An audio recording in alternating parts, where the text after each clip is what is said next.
নমস্কাৰ টাইমিটলৈ স্বাগতম জনাই ষ্টুডিঅত মই সুম লাহৰীঘাটত বন্ধ কৰি দিয়া হৈছে বহু অবৈধ দোকান তাৰ পাছতেই সেই অবৈধ দোকানসমূহ বন্ধ কৰি দিয়াৰ পাছত ব্যৱসায়ীসকলৰ মাজত এক প্ৰকাৰে হাহাকাৰ পৰিস্থিতিৰ সৃষ্টি হৈছে তেওঁলোকৰ এতিয়া কি কৰো কি নকৰো এনে পৰিস্থিতিৰ সৃষ্টি হৈছে লৈছে এই সন্দৰ্ভত সবিস্তাৰে জনাই আছো বিগ ব্ৰেকিং নিউজ লাহৰীঘাটত বন্ধ কৰি দিয়া হল অবৈধ বজাৰ যিমান আছে লাহৰীঘাটত বন্ধ কৰি দিয়া হৈছে বজাৰ বন্ধ কৰি দিয়াৰ পিছতেই ব্যৱসায়ীসকলৰ মাজত হাহাকাৰ পৰিস্থিতিৰ সৃষ্টি হৈছে দীৰ্ঘদিন ধৰি লাহৰীঘাটৰ হাচৰাত এখন অবৈধ বজাৰ চলি আহিছিল আৰু লাহৰীঘাটৰ সমজিলায়ুক্ত শিল্পিকা কলিতাৰ নিৰ্দেশ যেতিয়া বন্ধ কৰি দিয়া হৈছে সেই অবৈধ দোকানসমূহ তাৰ পাছতে হাহাকাৰ পৰিস্থিতিৰ সৃষ্টি হৈছে শিল্পিকা কলিতাৰ নিৰ্দেশত বন্ধ কৰি দিয়া হৈছে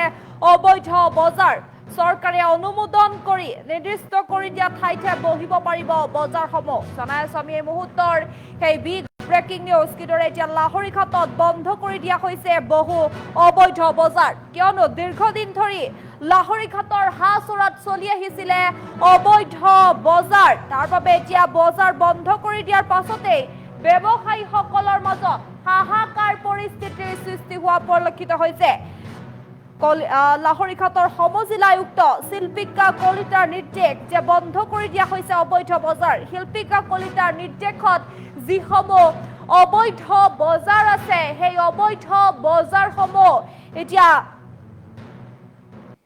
বন্ধ কৰি দিয়া হৈছে চৰকাৰে অনুমোদন কৰি নিৰ্দিষ্ট কৰি দিয়া ঠাইতে বহিব পাৰিব বজাৰসমূহ চৰকাৰে এতিয়া যোন ঠাইত অনুমোদন কৰি দিব সেই ঠাইতে বজাৰসমূহ বহিব পাৰিব কিয়নো দীৰ্ঘদিন ধৰি এই অবৈধ বজাৰসমূহ বহি অহাৰ অভিযোগ উত্থাপিত হৈছে যাৰ বাবে এতিয়া অৱশেষত ব্যৱসায়ীসকলৰ মাজত হাহাকাৰ পৰিস্থিতিৰ সৃষ্টি হোৱা পৰিলক্ষিত হৈছে কিয়নো দীৰ্ঘদিন ধৰি এইদৰে অবৈধ ব্যৱসায়ী চলাই আহিছিলে সেই ব্যৱসায়ীসকলে যাৰ বাবে এতিয়া হাহাকাৰ পৰিস্থিতিৰ সৃষ্টি হৈছে লাহৰীঘাটত বন্ধ কৰি দিয়া হৈছে অবৈধ বজাৰ আৰু বজাৰ বন্ধ কৰি দিয়াৰ পিছতেই ব্যৱসায়ীসকলৰ মাজত হাহাকাৰ পৰিস্থিতিৰ সৃষ্টি হৈছে চৰকাৰে অনুমোদন কৰি নিৰ্দিষ্ট কৰি দিয়া ঠাইতে বহিব পাৰিব বজাৰ চৰকাৰে এতিয়া যি স্থানত অনুমোদন কৰি দিব সেই স্থানতহে এতিয়া অনুমোদন কৰি নিৰ্দিষ্ট কৰি দিয়া ঠাইতে বহিব পাৰিব বজাৰ সমাৰ জনাই আছো আমি এক বিগ ব্ৰেকিং নিউজ এতিয়া হাৰি নাযাব কোনো কতো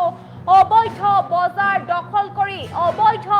দখল কৰিব নোৱাৰিব লাহৰীঘাটত এতিয়া বন্ধ কৰি দিয়া হৈছে অবৈধ বজাৰ তাৰ পাছতে এতিয়া ব্যৱসায়ীসকলৰ মাজত এক প্ৰকাৰে হাহাকাৰ পৰিস্থিতিৰ সৃষ্টি হোৱা পৰিলক্ষিত হৈছে কিয়নো এনেদৰে অবৈধ বজাৰ বহি থাকিব এতিয়া কোনো নোৱাৰিব ৰাজ্যত কতো এনে অবৈধ বজাৰ নচলিব অবৈধ ব্যৱসায় কৰাৰ বাবে ৰাজ্য চৰকাৰে এতিয়া কঠোৰ হৈ পৰিছে কিয়নো এতিয়া লাহৰীঘাটত এয়া দৃশ্য দেখিবলৈ পোৱা গৈছে যে লাহৰীঘাটৰ সমজিলায়ুক্ত শিল্পিকা কলিতাৰ নিৰ্দেশ দিছে যে বন্ধ কৰি দিয়া হৈছে অবৈধ বজাৰ শিল্পিকা কলিতাৰ নিৰ্দেশত অবৈধ বজাৰসমূহ বন্ধ কৰি দিয়া হৈছে চৰকাৰে অনুমোদন কৰি দিয়া নিৰ্দিষ্ট স্থানতে বজাৰসমূহ বহিব পাৰিব চৰকাৰে যোন ঠাইত অনুমোদন কৰি দিব সেই ঠাইতে বজাৰসমূহ বহিব পাৰিব জনাই আছো আমি মুহূৰ্তৰ সেই বিগ ব্ৰেকিং নিউজ কিদৰে এতিয়া লাহৰীঘাটত বন্ধ কৰি দিয়া হৈছে অবৈধ বজাৰ আৰু বজাৰ বন্ধ কৰি দিয়াৰ পিছতেই ব্যৱসায়ীসকলৰ মাজত এক প্ৰকাৰে হাহাকাৰ পৰিস্থিতিৰ সৃষ্টি হৈছে দীৰ্ঘদিন ধৰি লাহৰীঘাটৰ হাচৰাত অবৈধ বজাৰ চলি আহিছিলে আৰু লাহৰীঘাটৰ সমজিলায়ুক্ত শিল্পিকা কলিতাৰ নিৰ্দেশ যে বন্ধ কৰি দিব লাগিব এতিয়া অবৈধ বজাৰসমূহ শিল্পিকা কলিতাৰ নিৰ্দেশ মৰ্মে এতিয়া অবৈধ বজাৰসমূহ বন্ধ কৰি দিয়া হৈছে চৰকাৰে অনুমোদন কৰি দিয়া নিৰ্দিষ্ট স্থানতহে বজাৰ বহিব পাৰিব আমি জনাই আছো এই মুহূৰ্তৰ সেই বিগ ব্ৰেকিং নিউজ এতিয়া কতো অবৈধ বজাৰ বহিব নোৱাৰিব কিয়নো এয়া দৃশ্য দেখিবলৈ পোৱা গৈছে আজিৰ দিনটোত লাহৰীঘাটত দীৰ্ঘদিন ধৰি একাংশ ব্যৱসায়ীয়ে অবৈধভাৱে বজাৰ চলাই আহিছিলে যাৰ বাবে এতিয়া ব্যৱসায়ীসকলৰ দোকান বন্ধ কৰি দিয়া হৈছে আৰু তাৰ পাছতে এই ব্যৱসায়ীসকলৰ মাজত এক হাহাকাৰ পৰিস্থিতিৰ সৃষ্টি হৈছে তেওঁলোকৰ মাজত এতিয়া কি কৰিব কি নকৰিব এনে পৰিস্থিতিৰ সৃষ্টি হোৱা পৰিলক্ষিত হৈছে কিয়নো দীৰ্ঘদিনে ধৰি তেওঁলোকে এনেদৰে অবৈধভাৱে বজাৰ পাতি আহিছিলে আৰু তাৰ ফলত এতিয়া বন্ধ কৰি দিয়া হৈছে এই অবৈধ দোকান পোহাৰসমূহ আৰু লাহৰীঘাটৰ আমি দৃশ্যাংশ দেখুৱাইছো লাহৰীঘাটত বন্ধ কৰি দিয়া হৈছে এই অবৈধ বজাৰসমূহ। বজাৰ বন্ধ কৰি দিয়াৰ পিছতেই ব্যৱসায়ীসকলৰ মাজত এক প্ৰকাৰে হাহাকাৰ পৰিস্থিতিৰ সৃষ্টি হৈছে। জনাই আছো আমি এই মুহূৰ্তৰ সেই বিগ ব্ৰেকিং নিউজ, কিদৰে এতিয়া লাহৰীঘাটত এক হাহাকাৰ পৰিস্থিতিৰ সৃষ্টি হৈছে, বিশেষকৈ ব্যৱসায়ী সন্থাৰ মাজত। ব্যৱসায়ীসকলে এনেদৰে অবৈধভাৱে দীৰ্ঘদিন ধৰি বজাৰ চলাই আহিছিলে, যাৰ বাবে এতিয়া এনে পৰিস্থিতিৰ সৃষ্টি হৈছে। আৰু লাহৰীঘাটৰ সমজিলা আয়ুক্ত শিল্পিকা কলিতাৰ নিৰ্দেশত বন্ধ কৰি দিয়া হৈছে এই অবৈধ বজাৰ সমাৰ। চৰকাৰে অনুমোদন কৰি দিয়া নিৰ্দিষ্ট স্থানতহে বহিব পাৰিব এতিয়া বজাৰসমূহ। চৰকাৰে যোন ঠাইত এতিয়া অনুমোদন কৰি দিব, সেই অনুমোদন কৰি দিয়া নিৰ্দিষ্ট স্থানতহে বজাৰ বহিব পাৰিব। এইদৰে অবৈধ বজাৰ বহিব নোৱাৰিব ক'তো। ৰাজ্যত এতিয়া এই সম্পৰ্কেও প্ৰশাসনে চোকা দৃষ্টি ৰাখিছে, নজৰ ৰাখিছে। এতিয়া কোনো ক'তো হাৰি যাব নোৱাৰিব। ৰাজ্যৰ প্ৰতিটো প্ৰান্তত এতিয়া সকলোৱে এনেদৰে প্ৰশাসনে দৃষ্টিগোচৰ কৰিব, যাতে যদিহে এনেদৰে অবৈধ বজাৰ বহি থাকে তেন্তে সেইসমূহ সম্পূৰ্ণৰূপে বন্ধ কৰি দিয়া হ'ব।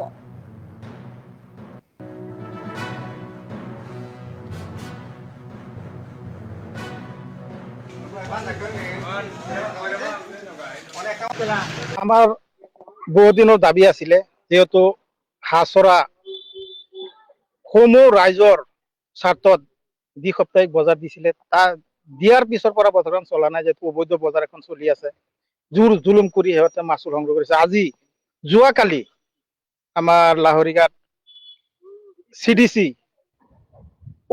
অফিচৰ পৰা অৰ্ডাৰ এখন ওলাইছে, যাৰ ফলত আজি ইতিমধ্যে বেলগুৰি থানা আহি পেলাই আপোনাৰ যেটো অবৈধ বজাৰ সম্পূৰ্ণৰূপে বন্ধ কৰিছে।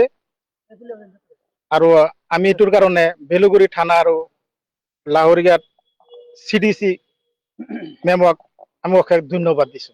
আমাৰ হাঁচৰা গাঁৱৰ আৰু হাঁচৰা কমিটি ফালৰ পৰা যে এনেকা অবৈধ বজাৰ এইটো বুলি নহয়, ক'ত বজাৰ জমি আছে, যাৰ ফলত চৰকাৰী বজাৰ মানে বহুত ক্ষতি হোৱা গৈছে। এইটো বিষয়ে আমি CM ছাৰক আগতেও আমি এপ্লিকেশ্যন কৰিছিলো, তথাপিও আমাৰ এইটো আজি আনন্দৰ দিন। বজাৰখন চলিলে আমাৰ ৰাইজে কিবা এটা উপকাৰ হ'ব। ইয়াৰ পৰা 5-10 কিলোমিটাৰ দূৰত মাল চব্জি লৈ বেচা কিনা কৰিব যাব লাগে, যেহেতু ওচৰতে বজাৰখন পাইছে, সেইটো কাৰণে আমি অতি আনন্দিত।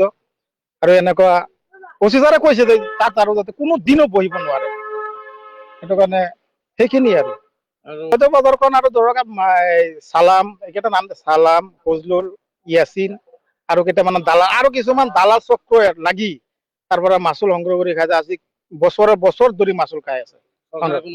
নাই, ৰাজহ পোৱা নাছিলে। এইখন বজাৰ চৰকাৰে দিছে, বজাৰখন চলা নাছিলে। ইহঁতে আগতে চলিছিলে, যিহেতু ইহঁতৰ ৰাস্তাত আক্ৰমণো চলাইছিল, বেপাৰী হিচাপে হাক দিছে, এইটো ধমকি চমকি দি মেলি আপোনাৰ বজাৰখন সম্পূৰ্ণৰূপে বন্ধ কৰি দিছে। যিহেতু আজি আমাৰ সম্পূৰ্ণ আমাৰ যিটো দাবী আছিল, এইটো প্ৰশাসনে বেলগুৰি থানা বিশেষকে দাবীটো আমাৰ মানে সম্পূৰ্ণ শেষ কৰিছে, আমাৰ কামটো হৈছে।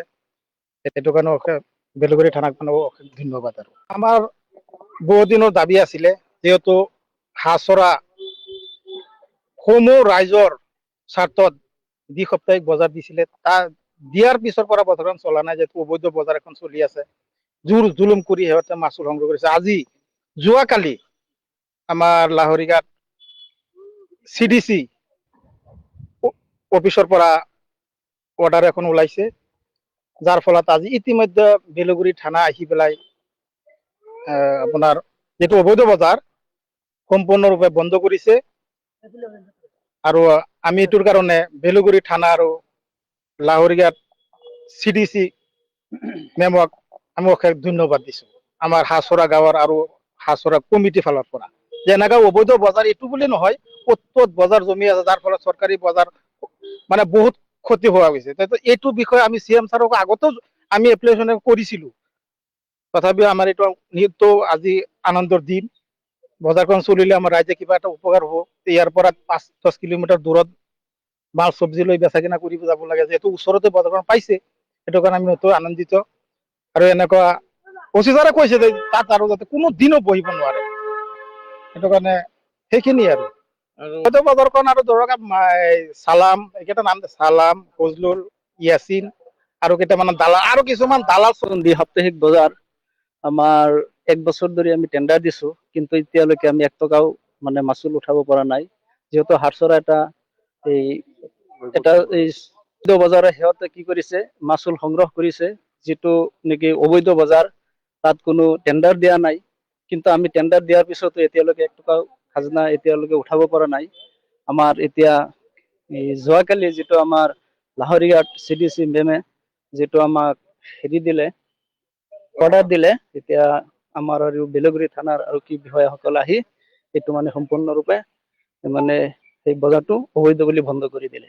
সেইকাৰণে আমি অশেষ ধন্যবাদ জনাইছো আমাৰ CDC মেমক আৰু বেলগুৰি থানাৰ ভাৰপ্ৰাপ্ত অধীক্ষকসকলক আমি অশেষ ধন্যবাদ জনাইছো, যাতে আমাৰ বজাৰটো বহাল থাকে আৰু ৰাইজৰো উপকাৰ হয়। আহ্বান জনাইছো যাতে তেওঁলোকে আহি ইয়াত বজাৰ কৰে আৰু ৰাইজৰো যাতে উপকাৰ হয়, মানে এইটো আমি তেখেতসকলকো অনুৰোধ কৰিম।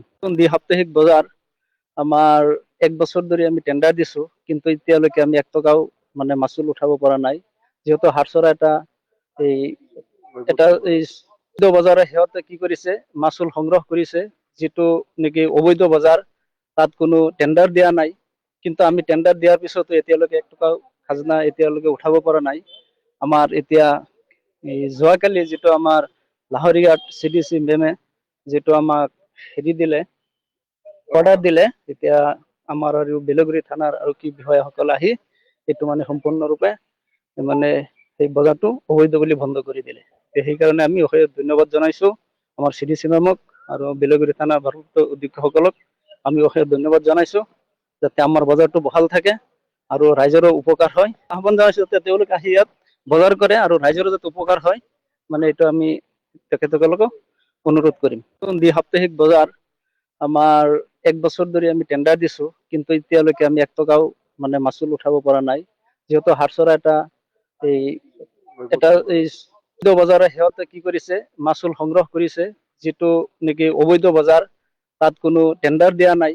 কিন্তু আমি টেণ্ডাৰ দিয়াৰ পিছতো এতিয়ালৈকে এক টকাও খাজনা এতিয়ালৈকে উঠাব পৰা নাই। আমাৰ এতিয়া এই যোৱাকালি যিটো আমাৰ লাহৰীঘাট CDC মেমে যিটো আমাক দিলে, অৰ্ডাৰ দিলে, এতিয়া আমাৰ আৰু বেলগুৰি থানাৰ আৰক্ষী বিষয়াসকল আহি এইটো মানে সম্পূৰ্ণৰূপে মানে সেই বজাৰটো অবৈধ বুলি